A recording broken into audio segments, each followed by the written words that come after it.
بعض جگہوں پہ بعض لوگ بڑے تیز ہوتے ہیں، یعنی ان سے آپ کی ملاقات ہوتی ہے تو بندے کو محسوس ہوتا ہے کہ یار اسے تو پہلے ہی ساری باتوں کا پتہ ہے، اور کئی دفعہ ان سے ملنے کے بعد احساس ہوتا ہے کہ یار اس سے تو تھوڑا سا ہی لیتے تو بہتر تھا، یہ تو بات بڑی آگے نکل گئی۔ سارا پتہ ہوتا ہے، باشعور ہوتے ہیں، لیکن ڈر آتا ہے اللہ سے۔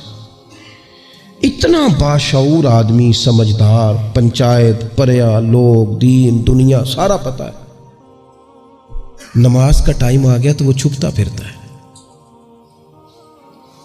اس کی طبیعت پر بوجھ بن رہا ہے معاذ اللہ اللہ کے حضور حاضر ہونا، اسے خیر کا کام کرنا پڑ رہا ہے تو وہ ادھر ادھر نکلتا جا رہا ہے۔ تو سوال یہ ہے کہ پھر یہ شعور کا کیا مطلب رکھا ہوا ہے ہم نے؟ پھر اللہ سے دعا کرنے کی ضرورت نہیں۔ وہ حضرت عارف رومی رحمۃ اللہ تعالی علیہ فرمایا کرتے تھے بعض لوگوں کو رب سارا کچھ دیتا ہے، سجدے کی توفیق نہیں دیتا۔ اس کا مطلب یہ ہے کہ وہ کہتا ہے یہ سارا کچھ لے اور نکل جا، میرے گھر نہ آنا، رکھ سارا کچھ پاس۔ رب سے عافیت مانگی جائے، اس سے اس کا فضل مانگا جائے، اس سے اس کا کرم مانگا جائے۔ اللہ کے پیارے رسول صلی اللہ تعالی علیہ وآلہ وسلم اس عافیت مانگنے پر زور دیتے، توجہ دیتے۔ میں آپ کو صحیح بتاتا ہوں، رب نے اگر کسی بندے کو عافیت میں رکھا ہو نا تو حالات کیسے بھی برے چل رہے ہوں اس کا بگاڑ کچھ نہیں سکتے۔ اور اللہ تعالیٰ معاف کرے 100 دفعہ خاکم بدہن، اگر کسی وقت اس کے کرم کی نگاہ پھر جائے تو پھر سارے اسباب سمیت بھی انسان اپنے پیروں پہ کھڑا نہیں رہ سکتا۔ اس سے جب تک طلب کرم نہیں ہوتا، طلب عافیت نہیں ہوتی، اس کی بارگاہ سے جب تک بندہ مومن پورا رجوع نہیں کرتا، یہ عافیت اتنی اعلیٰ چیز ہے کہ نبی پاک علیہ السلام نے فرمایا اذان اور اقامت کے درمیان جو وقت ہوتا ہے اس میں دعائیں رد نہیں ہوتی۔ دعا مانگا کرو گے تمہاری اللہ اپنے فضل سے قبول کر لے گا۔ عرض کی یا رسول اللہ کیا مانگے؟ تو فرمایا عافیت مانگو رب سے۔ حضرت انس بن مالک حدیث کے راوی ہیں رضی اللہ تعالیٰ عنہ، یہاں بھی فرمایا یہ عین قبولیت کا ٹائم ہے، اب اللہ سے عافیت مانگ لو، اس کی پناہ۔ ہم دعاؤں میں بھی محدود ہو جاتے ہیں۔ رب دا طالب کوئی نہ ملیا، جو ملیا طالب زردہ ہو۔ جب عافیت، ایک بزرگ تھے ہر وقت اللہ سے عافیت مانگتے تھے، ہر وقت اللہ سے عافیت مانگتے تھے، ہر وقت عافیت مانگتے تھے۔ لوگوں نے پوچھا، لوگ ان کو صالح جانتے تھے، نیک سمجھتے تھے کہ حضور آپ اور کوئی دعا مانگتے نہیں، عافیت ہی مانگتے ہیں۔ فرمانے لگے میں مانگا کرتا تھا شروع میں، بعد میں خیال آیا ہے اور بھی دعائیں مانگا کرتا تھا، یہ احساس بعد میں نصیب ہوا۔ فرماتے میں مزدوری کرتا تھا، مال برداری کرتا تھا، ایک جگہ پہ ڈیوٹی کر رہا تھا تو تھک گیا، اور وہ جو کام لینے والے لوگ تھے ان کا رویہ بھی بڑا ترش تھا، تکلیف ہوئی۔ تو میں نے اپنے مالک کی بارگاہ میں عرض کی مالک اگر 2 روٹی بغیر مجھے مشقت کے مل جائے دن میں تو تیری بارگاہ تو بڑی کریم ہے۔ کہتے ہو میں نے یہ دعا مانگ لی، ذرا میں تھوڑا آگے بڑھا تو 2 بندے آپس میں لڑ رہے تھے، میں ان کی صلح کرانے کے لیے، انہیں بچانے کے لیے آگے بڑھا، تو میں جس کو چھڑا رہا تھا دوسرے نے میرے اوپر ضرب لگا دی، میرا بھی سر پھٹ گیا۔ تھوڑی دیر کے بعد وہاں پولیس آ گئی، وہ تینوں کو لڑنے والا سمجھ کے اٹھا کے لے گئے، مجھے جیل ہو گئی۔ 2 روٹیاں بغیر مشقت کے روز ملنی شروع ہو گئی۔ دعا مانگی تھی نا کہ یا اللہ 2 روٹیاں مل جائے نا بغیر مشقت کے، کہتے وہ 2 روٹیاں روز ملتی، کوئی کام نہیں کرنا پڑتا تھا، پر جیل ہو گئی۔ فرماتے میں بڑا پریشان تھا، روز روٹیاں پابندی سے آتی اور بہترین آتی، کھانا ملتا۔ پھر کچھ عرصے کے بعد میں نے سوچا کہ یار یہ دعا تو قبول ہو گئی نا تیری، اب تو اگر اس پر کوئی الگ بات کرے گا تو وہ تو غلط کرے گا۔ کہتے پھر خود ہی میرے دل میں اللہ نے بات ڈالی اور میں نے عرض کی مالک 2 روٹیاں نہیں، مجھے تو عافیت چاہیے، مجھے تو عافیت دے، میرے اوپر تو کرم فرما، تو نظر رحمت کر، جے ایک قطرہ بخشے مینوں، جے ایک قطرہ بخشے مینوں تے کام بن جاندا ہی میرا، مہربانی کر عافیت عطا کر۔ فرماتے پھر خدا نے کرم کیا، کہاں سے اسباب بنے میرے جیل سے چھوٹنے کے، کون کون میرے ضمانتی بنے اللہ ہی جانتا ہے۔ فرماتے ہیں دروازے بھی کھل گئے، رزق بھی ملتا ہے، صحت بھی میسر ہے، سجدہ بھی کر لیتا ہوں، سویرے تلاوت بھی کرتا ہوں، شام کو مدینے والے کی بارگاہ میں رج کے درود و سلام بھی عرض کرتا ہوں۔ میں ممکن ہوتا ہے تو کسی غریب کی داد رسی بھی کرتا ہوں. اب سمجھ آئی ہے. ربنا آتنا فی الدنیا حسنۃ وفی الآخرۃ حسنۃ وقنا عذاب النار.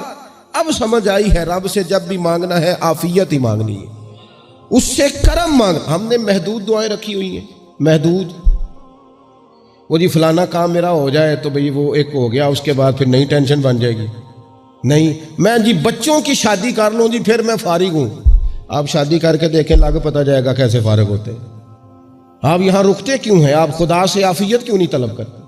اس کی بارگاہ سے وہ کیوں نہیں مانگتے کہ جو ایک قطرہ ملے تو دنیا اور آخرت کے سارے کام ہو جائے؟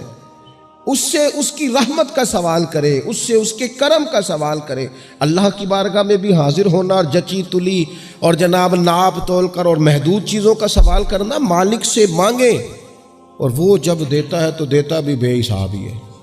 وہ جب عطا کرتا ہے تو کرم کے دروازے کھول کے عطا کرتا ہے, ورنہ تو ایک الجھن سے انسان نکلتا ہے دوسری میں الجھ جاتا ہے. ایک گتھی کو سلجھاتا ہے. پھر اقبال رو پڑے تھے, کہنے لگے میں عقل کی گتھیاں سلجھا چکا ہوں, یا رب مجھے صاحب جنوں کر دے.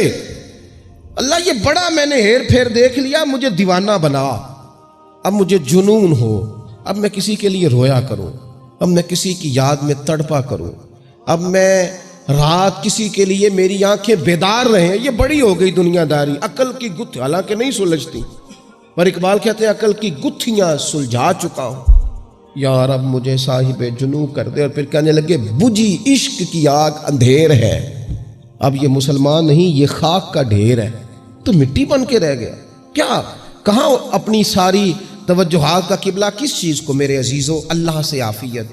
نبی پاک علیہ الصلوۃ والسلام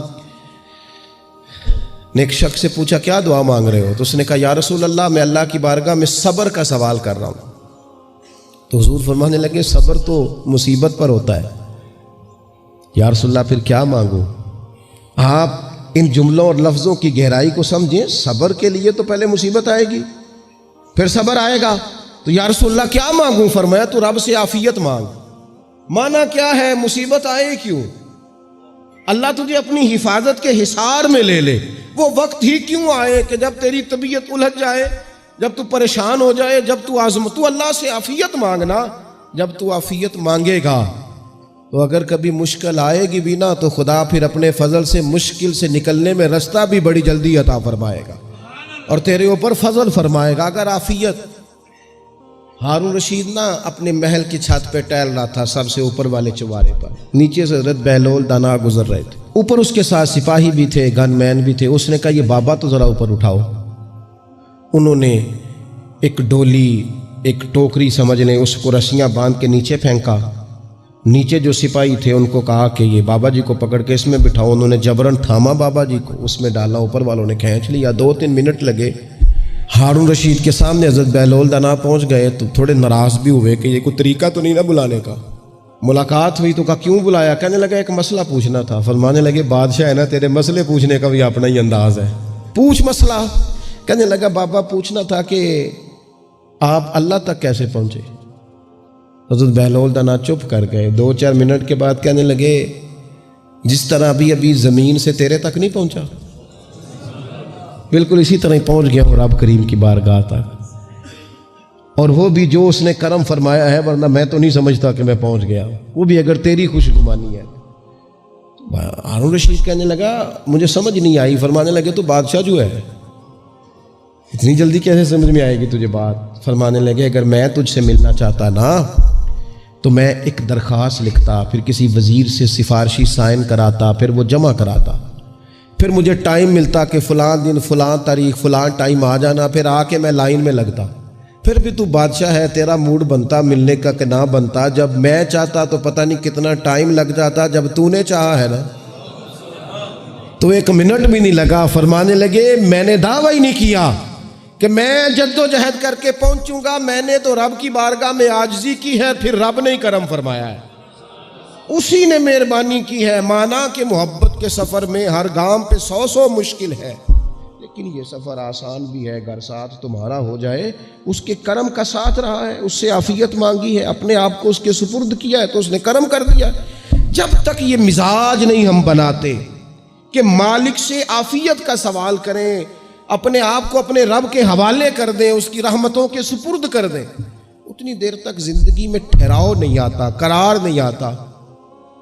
مشکات میں موجود ہے، اللہ کے پیارے رسول صلی اللہ تعالیٰ علیہ وسلم تیمارداری کے لیے گئے تو صحابہ کرام فرماتے ہیں وہ بندہ نا اتنا پتلا نحیف اور لاغر ہو گیا تھا جس طرح چڑیا کا بچہ ہوتا ہے، کمزوری ضعف طاری تھا۔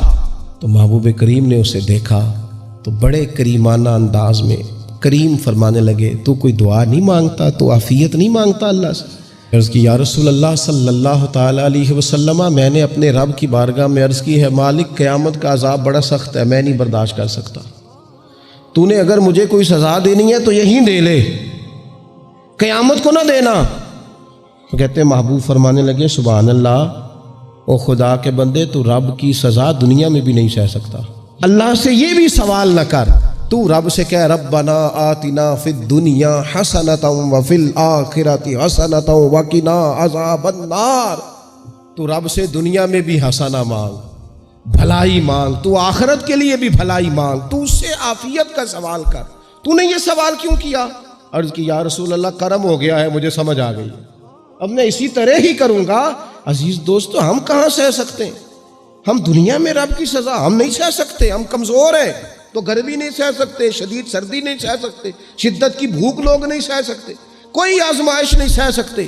وہ جو لوگ بعض اوقات کہہ دیتے ہیں نا جی فلاں چیز ہمارے اعمال کا نتیجہ ہے، تو میں کیا کرتا ہوں نا کو یار، ہم تو یہ بھی نہیں سہ سکتے، ہم کہاں برداشت کر سکتے ہیں، ہمیں تو وہ معاف ہی فرمائے، ہم حساب والے ہے ہی نہیں، ہم تو صرف معافی والے ہیں۔ ہم سے نہ حساب پوچھے، اس نے حساب پوچھا تو پھر تو بڑی مشکل ہو جائے گی، اگر اس نے حساب پوچھا تو بڑی رسوائی ہو جائے گی، اگر حساب پوچھا تو مشکلات سامنے دکھائی دینے لگ جائیں گی۔